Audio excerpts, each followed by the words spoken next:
जय हिंद दोस्तों, आपका स्वागत है आपका अपने इस चैनल आर्टे क्लासेस में। आज का ये वीडियो फिजिक्स से रिलेटेड चैप्टर नंबर 2 गति मोशन का सेकंड वीडियो होगा।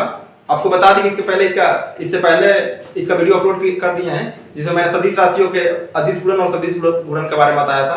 तो इस वीडियो में हम कुछ और अन्य थ्योरी से सब टॉपिक देखेंगे। इसमें पहला है दूरी, डिस्टेंस, और उसके बाद विस्थापन, डिस्प्लेसमेंट। तो दूरी और विस्थापन में अंतर क्या होता है कि दूरी जो होता है किसी निश्चित समय में तय की गई मार्ग की कुल लंबाई को दूरी कहते हैं। मतलब इसका परिभाषा हो जाएगा किसी निश्चित समय में किसी गतिमान वस्तु द्वारा तय किए गए मार्ग की कुल लंबाई को दूरी कहते हैं। जैसे मान लीजिए एक वस्तु ए यहाँ पे ए पे था, अब इसको बी पे जाने में पहले यहाँ गया, फिर यहाँ गया, फिर यहाँ गया, फिर यहाँ गया, फिर यहाँ गया और बी पे पहुंच गया। तो मतलब ए से इतना दूरी मान लीजिए 5 मीटर चला, फिर 2 मीटर, फिर 3 मीटर, फिर 4 मीटर, फिर 1 मीटर। तो 5 2 7 3 10 4 14 15। मतलब ए से बी के बीच की कुल लंबाई देखें तो कितना है, डिस्टेंस, वही डिस्टेंस हो जाएगा 15 मीटर है। तो ए हो गया, मतलब किसी गतिमान वस्तु द्वारा किसी निश्चित समय में तय किए गए कुल लंबाई को उसका दूरी कहते हैं। जबकि विस्थापन क्या होता है, किसी गतिमान वस्तु द्वारा उसके अंतिम स्थिति और प्रारंभिक स्थिति के अंतर को उसका विस्थापन कहते हैं। यानी कि किसी वस्तु से, किसी प्रारंभिक वस्तु से किसी अंतिम वस्तु बिंदु तक पहुंचने में जो न्यूनतम लंबाई होता है वही उसका विस्थापन होता है। जैसे यहाँ से यहाँ तक जाने में ए 15 मीटर लिया, लेकिन यदि यहाँ से ए से सीधे बी पे पहुंच जाए, यदि किसी तरह से ए से सीधे बी पे पहुंच जाए ऐसे, तो ये जो दूरी होगा ए और बी, इसको हम विस्थापन कहते हैं, डिस्प्लेसमेंट कहते हैं। तो हमेशा डिस्प्लेसमेंट दूरी से कम ही आएगा, क्योंकि ये यहाँ से, तो इसलिए विस्थापन लिख सकते हैं कि प्रारंभिक स्थिति यानी कि बी माइनस ए, बी और ए का जो अंतर होगा वही इसका डिस्प्लेसमेंट होगा, मतलब विस्थापन होगा। अब बात करें दूरी का, तो दूरी का मात्रक, सबसे पहले दूरी एक अदिश राशि है, क्योंकि इसमें दिशा का कोई बोध नहीं होता है। यह एक अदिश राशि है, नॉन स्केलर क्वांटिटी है, अदिश राशि। और इसका इसका मात्रक होता है मीटर। और विस्थापन होता है एक सदिश राशि होता है, क्योंकि विस्थापन को हम जब भी विस्थापन करते हैं तो दिशा से बताते हैं। जैसे हमको कहें कि आप यहाँ से उत्तर की तरफ 8 मीटर विस्थापित हो जाइए, मतलब ए से उत्तर की ओर 8 मीटर विस्थापित होना है, बी पे जाना है। तो इसमें हमेशा दिशा का ज्ञान होता है, इसलिए विस्थापन जो होता है सदिश राशि होती है, वेक्टर क्वांटिटी होती है और सदिश राशि, और इसका ही मात्रक मीटर होता है। बात करें विमीय सूत्र, इसका एल होता है, इसका एल होता है। इतना हो गया। अब एक समान गति क्या होता है, यूनिफॉर्म मोशन। एक समान गति होता है कि किसी निश्चित समय में निश्चित समय में निश्चित दूरी जब तय किया जाता है, मतलब निश्चित समय अंतराल में निश्चित दूरी तय किया जाता है, तो उसे एक समान गति कहते हैं। जैसे मान लीजिए हम 1 मीटर में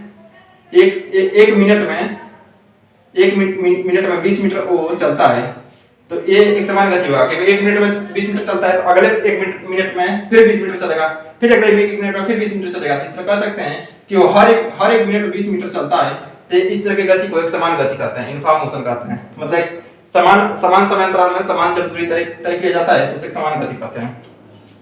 दूसरा होता है असमान गति, नॉन यूनिफॉर्म मोशन। इसमें क्या होता है कि जैसे समान समय अंतराल हो लेकिन दूरियां भिन्न हो। जैसे पहले 1 मिनट में, ये मिनट है, ये माइयन, 1 मिनट में 20 मीटर चला, लेकिन अगले 1 मिनट में वो 15 मीटर चला, फिर अगले 1 मिनट में वो 25 मीटर चला। तो कह सकते हैं कि ये असमान गति करता है, नॉन यूनिफॉर्म मोशन है। मतलब समय अंतराल तो समान है, हमेशा 1 मिनट है, या 1 सेकंड है, लेकिन जो दूरी है या जो विस्थापन है वो बार अलग आ रहा है। तो इस तरह की गति को असमान गति कहते हैं, नॉन यूनिफॉर्म मोशन कहते हैं। बात करें चाल की, तो एकांक समय में चली गई दूरी को, एकांक समय अंतराल में चली गई दूरी को चाल कहते हैं। तो चाल मतलब होता है दूरी बटा समयांतराल। मतलब पहले ए यहाँ पे था और 8 मिनट, मतलब कहते हैं कि 2 सेकंड के बाद मतलब कोई वस्तु बी पे पहुंच गया और ये 8 मीटर दूरी चल गया। इसका चाल निकाले तो चाल हो जाएगा दूरी बटा समय। तो दूरी 8 मीटर चला, जबकि समय लगा 2 सेकंड। तो इस तरह से जो इसका जो अनुपात आता है उसी को चाल कहते हैं, स्पीड कहते हैं। मतलब एकांक समय अंतराल में चली गई दूरी को चाल कहता है, स्पीड कहता है। और इसका बात करें मात्रक की, ये बता दें कि अदिश राशि होती है, चाल अदिश राशि होती है, और इसका मात्रक होता है मीटर पर सेकंड। मात्रक मीटर पर मीटर प्रति सेकंड। एसआई मात्रक है, जितने भी है सब एसआई मात्रक है। और उसके बाद से अभी बात करते हैं वेग की, तो इसको आप नोट कीजिए। आइए देखते हैं कुछ अन्य परिभाषाएं। तो वेग है वेलोसिटी। तो वेलोसिटी क्या होता है, एकांक समय में किसी निश्चित दिशा में तय किए गए कुल विस्थापन को या चले गए कुल विस्थापन को उसका वेग कहते हैं। इसमें दिशा मैग्नेटरी होता है, इसलिए इसको सदिश राशि के रूप में कह सकते हैं। तो वेलोसिटी क्या होगा, किसी निश्चित दिशा में किसी निश्चित समय अंतराल में तय किए गए कुल विस्थापन को उसका वेग कहते हैं। तो वेग बराबर हो जाएगा, वेग बराबर होता है विस्थापन बटे समय, विस्थापन बटे समय अंतराल। एकांक समय मतलब समय अंतराल। एकांक समय में तय किए गए कुल विस्थापन को किसी निश्चित दिशा में उसको इसका वेग कहते हैं। और इसमें दिशा जरूरी होता है, इसलिए इसको सदिश राशि कहते हैं। इसको सदिश राशि मतलब वेक्टर क्वांटिटीज कहते हैं, सदिश राशि कहते हैं। और इसका बात करें मात्रक की, मात्रक होता है मीटर पर सेकंड, मात्रक होता है मीटर प्रति सेकंड, एसआई मात्रक। औसत चाल की बात करें तो किसी निश्चित समय अंतराल में तय किए गए कुल दूरी को उसका औसत चाल कहते हैं। मतलब पहले एक मिनट में, जैसे 1 सेकंड में 2 मीटर चलता है, 2 सेकंड में मतलब फिर 1 सेकंड में 3 मीटर चलता है, तो उसका जो कुल दूरी होगा, कुल दूरी और बटे कुल समय, जितना कुल समय लगता है उसको उसका औसत चाल कहते हैं। तो हो गया, इसका औसत चाल का फार्मूला होता है औसत चाल होता है कुल दूरी बटे कुल समय।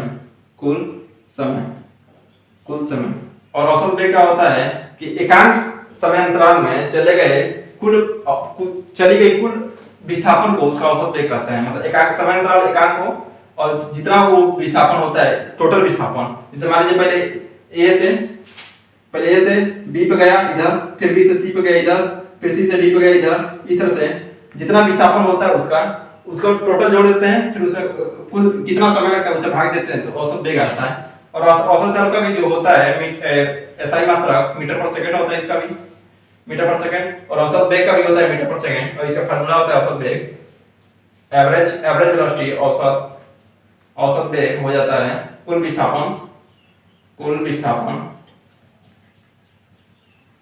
विस्थापन बटे कुल समय, टोटल समय। तो इसका हो जाएगा मीटर पर सेकंड, इसका भी।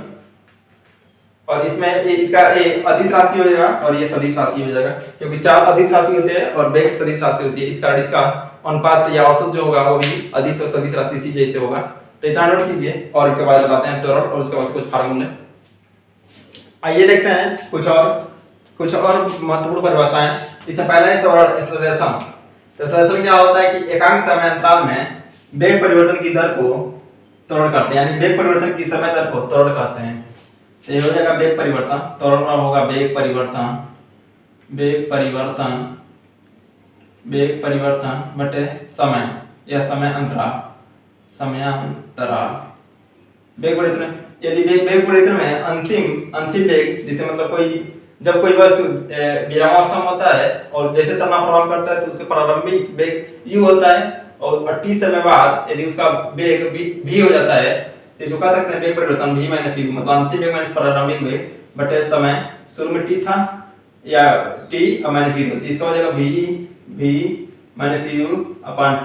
इसको कहते हैं वेग एक्सेलरेशन को a से डिनोट करते हैं, a एक्सेलरेशन वेग परिवर्तन, यानी कि वेग परिवर्तन की समय दर को उसका त्वरण कहते हैं। यदि एकांक समय में एकांक वेग परिवर्तन हो, मतलब समान समय अंतराल में समान वेग परिवर्तन हो, तो उसको एक समान त्वरण से कहते हैं। उसको कहते हैं कि एक समान त्वरण है। और दूसरा कि यदि समय अंतराल में जैसे समय बीतने पे उसके वेग में लगातार परिवर्तन होता हो तो उसको हम त्वरण कहते हैं। लेकिन यदि समय बीतने पे उसके वेग में कमी हो रहा हो तो उसको मंदन कहते हैं, रिटार्डेशन, उसको मंदन कहते हैं, रिटार्डेशन। जैसे आप जब आप कोई भी मतलब मोटर व्हीकल चलाते हैं, कोई वाहन चलाते हैं, जब आप ब्रेक लगाते हैं तो धीरे धीरे उसका वेग कम होने लगता है, तो हम कहते हैं कि गाड़ी मंदन की ओर है, रिटार्डेशन हो रहा है। बात करें तो त्वरण होता है सदिश राशि होती है, त्वरण सदिश राशि होती है। इसको a से डिनोट करते हैं। और इसका मात्रक होता है वेग का मात्रक होता है मीटर पर सेकंड, वेग का मात्रक होता है मीटर पर सेकंड, और समय का होता है सेकंड। तो इस तरह से हो जाएगा मीटर प्रति सेकंड का स्क्वायर, मीटर प्रति सेकंड का स्क्वायर हो जाएगा। अब गति के समीकरण होते हैं, इक्वेशन ऑफ मोशन क्या क्या होते हैं। तो मान लेते हैं कोई वस्तु प्रारंभिक, उसका प्रारंभिक वेग u है, t समय अंतराल और उसके एक सामान्य त्वरण a है।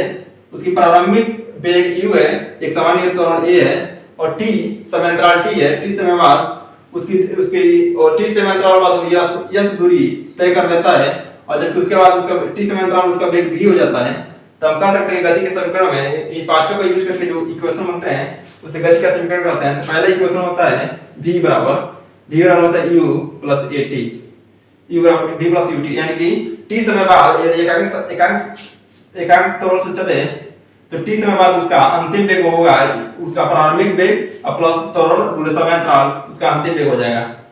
और दूसरा होता है s बराबर ut प्लस हाफ s बराबर ut plus half at square. और तीसरा होता है v स्क्वायर बराबर e square plus 2a s। तीसरा होता है v बराबर प्लस at। जब अंतिम वेग पूछे तब ये वाला इक्वेशन लगाना चाहिए। जब यदि पूछे कि t समय में वो कितना दूरी चल देगा तो ये वाला इक्वेशन लगाना है। और पूछे कि और भी कुछ शर्त दे दे कि अंतिम वेग ज्ञात कीजिए और साथ में दूरी भी ज्ञात कीजिए, तब v स्क्वायर और e स्क्वायर बराबर 2as का योग होता है। अभी 10वीं लेवल तक का चीज हम लोग एंट्रेंस के लिए पढ़ रहे हैं, तो आपको बस केवल फार्मूला का जरूरत पड़ेगा, इसको बस याद रहना चाहिए। इसका डेरिवेशन उतना जरूरी नहीं है, हमको सीधे इस पे न्यूमेरिकल सॉल्व करना है या तो सीधे इस पे इसको फार्मूला पूछ सकते हैं कि फार्मूला क्या होगा। तो इतने फार्मूला हैं, आप इसको नोट करके इसको याद कर लीजिए। अब इसको आसान न्यूमेरिकल देख लेते हैं कुछ। आइए देखते हैं कुछ अन्य फार्मूले। पहला मोशन अंडर ग्रेविटी मतलब गुरुत्वीय त्वरण के अंतर्गत गति, गुरुत्वीय त्वरण के अंतर्गत गति। तो गुरुत्वीय त्वरण क्या होता है? पृथ्वी के अंदर आकर्षण बल होता है किसी वस्तु को खींचने को। तो मतलब पृथ्वी यदि मान लीजिए पृथ्वी है, यहाँ कोई वस्तु है, तो पृथ्वी क्या करती है? प्रत्येक वस्तु को अपने केंद्र की ओर खींचने का प्रयास करती है। तो इस जो आकर्षण बल के कारण, जो एक आकर्षण बल लगता है, इसके कारण जो त्वरण उत्पन्न होता है उसे गुरुत्वीय त्वरण कहते हैं, उसे ग्रेविटी कहते हैं। ग्रेविटेशनल, इस आकर्षण को ग्रेविटेशनल फोर्स कहते हैं और इसके अंदर जो त्वरण उत्पन्न होता है उसे ग्रेविटी कहते हैं, यानी गुरुत्वीय त्वरण कहते हैं। तो पृथ्वी प्रत्येक वस्तु को, एक मान अर्थ हुआ, पृथ्वी प्रत्येक वस्तु को अपने केंद्र की ओर खींचती है। इस आकर्षण बल के कारण पृथ्वी हर वस्तु को अपने खींचने का प्रयास करती है, जिससे एक त्वरण उत्पन्न हो जाता है, उस त्वरण को गुरुत्वीय त्वरण कहते हैं। तो इसके अंदर मोशन होता है, जो इक्वेशन होता है वहां पे एक जगह पे g उपयोग हो जाता है, तो गुरुत्वीय त्वरण g होता है और g का मात्रक वही होता है मीटर पर सेकंड स्क्वायर, जो कि a का मात्रक होता है, इसका ऐसा ही मात्रक। तो इसमें इक्वेशन में पहला है कि जब वस्तु नीचे की ओर हो, जब वस्तु नीचे की तरफ गिर रही हो, तो जो त्वरण काम करता है वो हमेशा पॉजिटिव डायरेक्शन में काम करता है, कि पृथ्वी इधर ही खींच रही है और वस्तु इधर भी आ रहा है, तो इसमें पॉजिटिव होता है। इसमें पहला फॉर्मूला होता है v बराबर u प्लस gt, जहां a होगा वहां पर g u जगह। दूसरा फॉर्मूला होता है यस, तो यस के जगह पर यहाँ पे यस तो हॉरिजॉन्टल दूरी होती है, सरल रेखा में गति होती है, तो उसको यस कहते हैं। जब यहाँ पर डिस्टेंस हो, जब मतलब ऊंचाई हो, तो इसको यस मान लेते हैं। ये ऊपर जगह यस बराबर ut plus half gt square. और तीसरा होता है v स्क्वायर बराबर u स्क्वायर प्लस 2gh, इसका यूज करते हैं। यदि जब वस्तु ऊर्ध्वाधर ऊपर की ओर फेंकी गई हो, मतलब पृथ्वी सभी वस्तु को अपने केंद्र को खींचती है, लेकिन जब वस्तु को हम ऊपर की तरफ फेंकें, मतलब जो डायरेक्शन हो जाएगा चेंज हो जाएगा, तो जो ये जो आकर्षण बल होगा ये गुरुत्वीय त्वरण के विरुद्ध काम करता है, इसलिए यहाँ पे g का मान माइनस हो जाएगा। तो यहाँ पे माइनस g का प्रयोग करते हैं, इसलिए हो जाएगा पहला v बराबर u माइनस gt। दूसरा फॉर्मूला हो जाएगा h बराबर ut minus half gt square. और तीसरा फॉर्मूला हो जाएगा v स्क्वायर बराबर u स्क्वायर माइनस 2gh। और vu जानते हैं कि u क्या होता है? जब वस्तु का विराम मतलब प्रथम जो होता है, प्रथम वेग, प्रारंभिक वेग होता है वो उसको u कहते हैं, और अंतिम वेग होता है उसको v कहते हैं। g गुरुत्वीय त्वरण हो गया, t समय अंतराल हो गया, और h ऊंचाई हो गया, मतलब वस्तु को कितने ऊपर से फेंक रहे हैं या कितना ऊपर तक जा रहा है, कितनी ऊंचाई से गिरा रहा है या कितना ऊपर जा रहा है, ते होता है।